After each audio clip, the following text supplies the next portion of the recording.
ಕನಸು ಅಥವಾ ನಾನು ಕನಸು ಅನ್ಕೊಂಡು ನಾನು ಮರ್ತ್ಬಿಟ್ಟಿದ್ದೆ. ಈಗ ಮತ್ತೆ ನಿನ್ ಮುಖ ನೋಡಿದ್ಮೇಲೆ ಎಲ್ಲ ನೆನಪಾಗ್ತಿದೆ. ನೀನು ಮಾಡಿಸ್ತೀನಿ. ಮಮ್ಮಿ ಮಮ್ಮಿ, ಯಾರು ಮಮ್ಮಿ ಅವನು? ನೀನು ಚೆನ್ನಾಗಿದೆಯಾ? ನಿಂತ್ಕೊಂಡಿದ್ದೀಯಲ್ಲ, ಒಂದ್ ನಿಮಿಷ ಮಮ್ಮಿ. ಗುರ್ತು ಪರಿಚಯ ಎಲ್ದಿರೋರ್ನ ಮನೆಗೆ ಕರೆಸಿ ಸತ್ಕಾರ ಮಾಡ್ತಿದ್ಯಲ್ಲ, ಬುದ್ಧಿ ಕೆಟ್ಟಿದ್ಯಾ ನಿನ್ಗೆ? ಯಾಕಮ್ಮ ಈ ಕೋಪ? ಇವನೊಬ್ಬ ಅನಾಥ.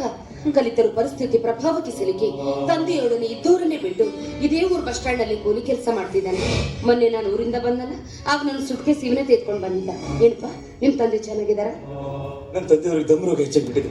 ಇಲ್ಲಿ ನಿಮ್ಮ ಮನೆ ಕತ್ತೆ ಮೇಲೆ ಕುಂದಿರ್ಸಿದ್ವಿ. ಸ್ವಲ್ಪ ನೀರು ಕೊಡಿ ಮಕ್ಕಳು. ಮಮ್ಮಿ, ನೀನ್ ಇವನ್ಗೆ ನೀರ್ ಕೊಡ್ ಕೂಡ್ದು. ಭಕ್ತಿ ಭಾವಾವೇಶದಲ್ಲಿ ಬಾಯಿಗೆ ಬಂದಂತೆ ಮಾತನಾಡಿ ಮೊದಲೇ ನೊಂದ ಇವನ ಮನಸ್ಸನ್ನ ಮತ್ತಷ್ಟು ಘಾಸಿಗೊಳಿಸ್ಬೇಡ. ಇವನಿಗೆ ನೀರು ಕೊಟ್ಟು ಕಳಿಸ್ತೀನಿ ತಡಿ. ನೀನ್ ನೀರ್ ಕೊಡ್ಕೂಡ್ದು. ನೀನೇನಾದ್ರೂ ಇವನಿಗೆ ನೀರ್ ಕೊಟ್ಟಿದ್ದೆ ಆದ್ರೆ ನಾನು ಜೀವನ ಪರ್ಯಂತ ನೀರ್ ಕುಡಿದೆ ಸತ್ಯಾಗ್ರಹ ಕೂರ್ಬೇಕಾಗುತ್ತೆ. ಹುಚ್ಚು ಹಿಡಿದಿದೆ ಏನೇ ನಿನಗೆ?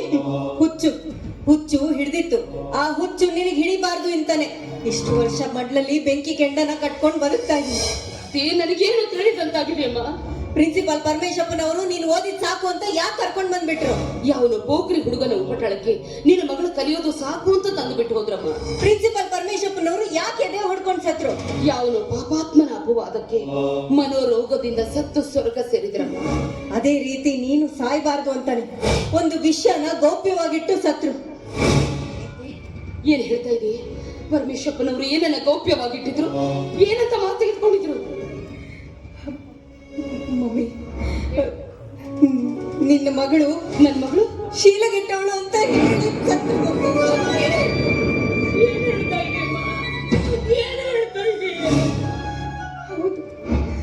ಹೌದು ಮಮ್ಮಿ.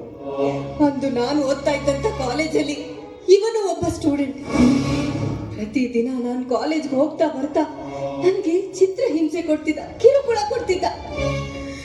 ನಾನು ಎಷ್ಟು ಕಾಡಿದ್ರು ಬೇಡಿದ್ರು ಒಂದು ದಿನ ನನ್ನನ್ನ ಎಳ್ಕೊಂಡು ಹೋಗಿ ಕೈ ಕಾಲು ಬಿದ್ದು ಕೇಳ್ಕೊಂಡ್ರು ನನ್ನನ್ನ ಬಿಡದೆ ನನ್ನ ಮಾನವನ್ನೇ ಹಾಳು ಮಾಡ್ಬಿಟ್ಟ ಮಮ್ಮಿ, ಹಾಳು ಮಾಡ್ಬಿಟ್ಟ. ಅದಕ್ಕೆ ನ್ಯಾಯ ಕೇಳಕ್ ಹೋದಂತ ಪ್ರಿನ್ಸಿಪಾಲ್ ಪರಮೇಶಪ್ಪನವ್ರಿಗೂ ನಿನಗೂ ಅನೈತಿಕ ಸಂಬಂಧ ಕಟ್ಟಿದಂತ ಪಾಪಿ ಮಮ್ಮಿ ಇವನು. ಇವನಿಗೆ ನೀರ್ ಕೊಡ್ತೀಯ ನೀನು? ಲೇ ಬೂದಿ ಮುಚ್ಚಿದ ಕೆಂಡವೇ, ವಿಷ ತುಂಬಿದ ಹಾವಿನ ಮರಿಯೇ, ಅರಿಯದೆ ಹೋಗಿದ್ದಲ್ಲೋ ನಿನ್ನ ಗೋಮುಖ ವ್ಯಾಘ್ರತನವನ್ನು. ಅಯ್ಯೋ ಅಯ್ಯೋ, ನೀನು ಮಾಡಿದ ಘೋರ ಪಾಪಕ್ಕೆ ನಾನು ಸಂತಾಪ ಪಟ್ಟುಬಿಟ್ಟಲ್ಲೋ. ನಿನಗೆ ನಾನು ನೀರು ಕೊಡ್ಬೇಕೇನೋ? ನಿನಗೆ ನಾನು ನೀರು ಕೊಡ್ಬೇಕು? ನನ್ನ ಮಗಳ ಜೀವನವನ್ನೇ ಜಜ್ಜಿ ಹಾಕಿದ ನಾಯಿ ನೀನು. ನಿನಗೆ ನಾನು ನೀರು ಕೊಡ್ಬೇಕು?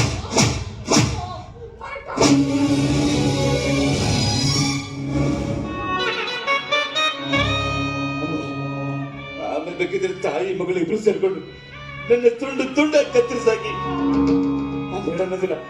ನನ್ನ ತಂದೆ ನೀರು ಕೊಟ್ಟು ನನ್ನ ತಂದೆ ಪ್ರಾಣ ಉಳಿಸ್ರೆ ಬಾ.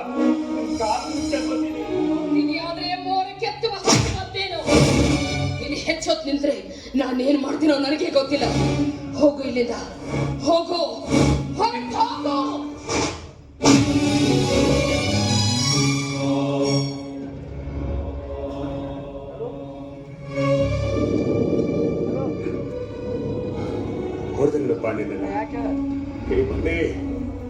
ನಾವು ಭಿಕ್ಷಕರು ಹೊರಗಡೆ ನಿಂತು ಭಿಕ್ಷಾ ಬೇಡಬೇಕೇ ವಿನಃ ಹೇಳ್ತಿರಬಾರ್ದು. ಮಾತಂದ್ರ ತುಂಬಾ ಬಾಯಾರಿಕೆ ಆಗ್ತಾ ಇದೆ. ಕುಡಿಯೋದಕ್ಕೆ ಸ್ವಲ್ಪ ನೀರು ಕೊಟ್ಟು ಪುಣ್ಯ ಕಟ್ಕೊಳ್ಳಿ ತಾಯಿ. ನೀರು ಕೊಡಮ್ಮ ಕುಡಿಯೋದಕ್ಕೆ.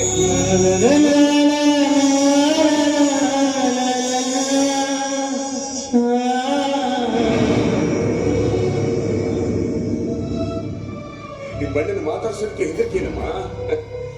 ನಾವು ನಂದಿನ ಅಮರೇಶನಾಗಿ ಉಳಿದಿಲ್ಲಮ್ಮ.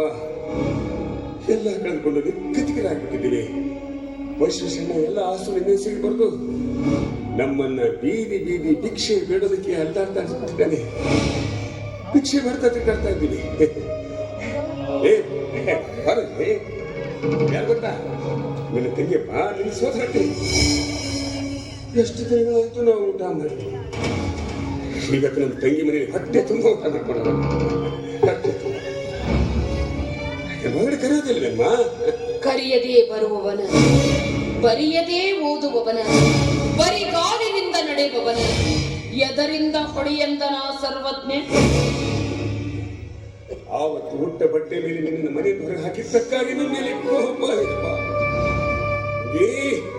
ನನಗಾಗಿ ಆರಕ್ಕೆ ನಡ್ಕೊಳ್ಳಿಲ್ಲ. ನೀನು ಚೆನ್ನಾಗಿರ್ಲಿ ಅಂತ ನಾನು ಅತಿ ಕಠಿಣವಾಗಿ ನಡ್ಕೊಂಡಿದ್ದೀನಿ. ಅದೇನ್ ಮಾಡಕ್ಕಾಗುತ್ತೆ? ನಾನೊಂದು ಬಗೆದ್ರೆ ದೈವಂತ ಬಗೆ ಕೊಡ್ತದೆ. ದೈವಂತ ಬಗೆ ಕೊಡ್ತು. ನೀನು ಯಾರು ಗೊತ್ತೇನಪ್ಪ? ನನ್ನ ಮಗ ಕಣಮ್ಮ, ನನ್ನ ಮಗ ಭರತ.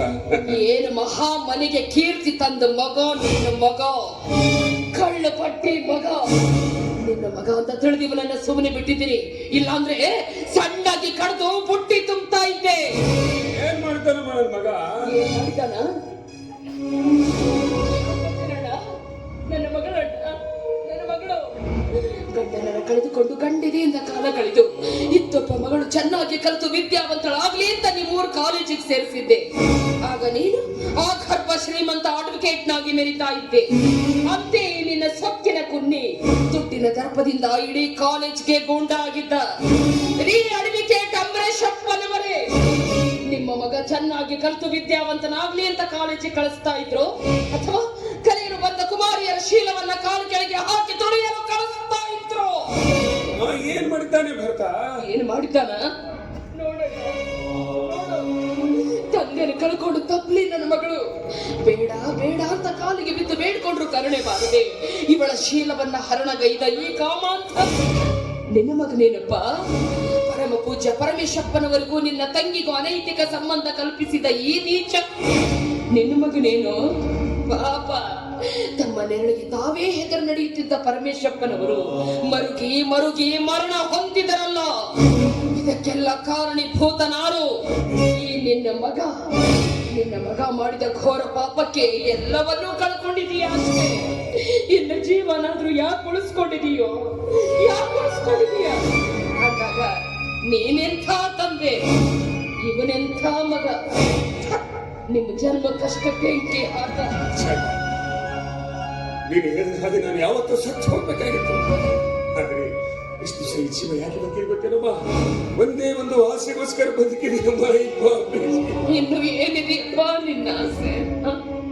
ಮಾನಕ್ಕೆ ಹೆದರಿ ತಾಯಿ ಮಗಳಿಬ್ಬರು ಸತ್ತು ಅವರಿಬ್ಬರ ಸಮಾಧಿಗಳ ಮೇಲೆ ತಂದೆ ಮಗ ತಾಳುವ ನೃತ್ಯ ಮಾಡಬೇಕಂತ ಮಾಡಿದ್ರೆ ಬೆತ್ತ ತೋಳು ಹೊಡೆದ್ರು ನನಗೆ ಸಿಕ್ಕಿಲ್ಲ.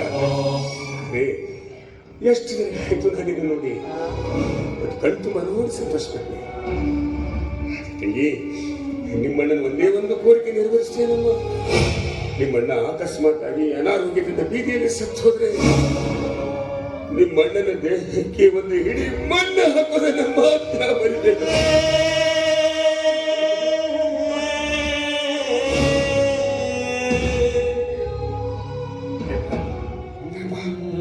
ಪವಿತ್ರವಾದ ಸ್ಥಳದಲ್ಲಿ ನಿಂತು ಈ ಮನೆಯನ್ನು ಅಪವಿತ್ರ ಮಾಡೋದು ಬೇಡ.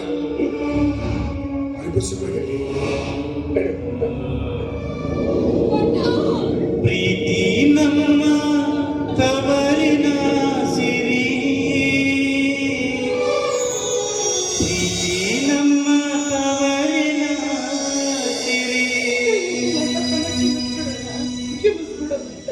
ಜೀವನದುದ್ದಕ್ಕೂ ನೊಂದು ಬೆಂತ ಏನಿಲ್ಲ ತಂಗಿ.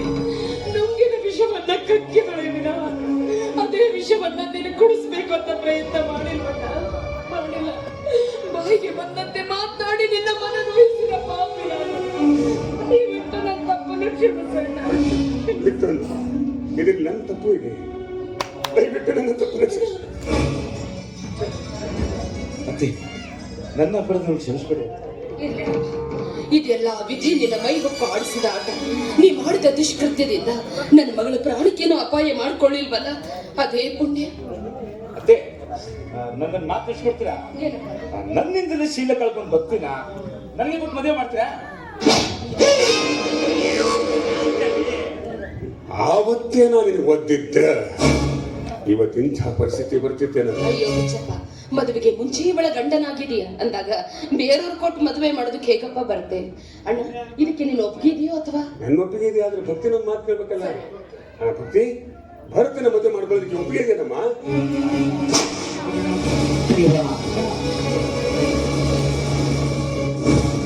ನನ್ನ ಜೀವನವನ್ನ ಜಜ್ಜಿ ಹಾಕಿದ್ದ ಇವನನ್ನ ಅಣ್ಣ ಜೋಡಿ ತುಂಬಾ ಚೆನ್ನಾಗಿದೆಯಲ್ಲ ತುಂಬಾ ಚೆನ್ನಾಗಿದೆ. ಆದ್ರೆ ಬಸವೇಶ್ವರ ಹೋಗಿದ್ರೆ ಅಣ್ಣ ಚೆನ್ನಾಗಿ. ಬಸವೇಶ್ವರನ ಮೈಯಲ್ಲಿ ಆಸ್ಪತ್ರೆಗೆ ಅಡ್ಮಿಟ್ ಮಾಡಿದ್ದೀನಿ. ಇದೇ ವಾರದಲ್ಲಿ ಡಿಸ್ಚಾರ್ಜ್ ಆಗಿ ಬರ್ತಾ ಇದ್ದಾರೆ. ಅವ್ರು ಬಂದ್ಮೇಲೆ ಭಕ್ತಿಗೂ ಭರತನಿಗೂ ಮದುವೆ. ಬಸ್ ನಮ್ಮೆಲ್ಲರನ್ನು ಒಂದು ಗುಡಿಸಿದ ಭಗವಂತನೇ ನೀನು.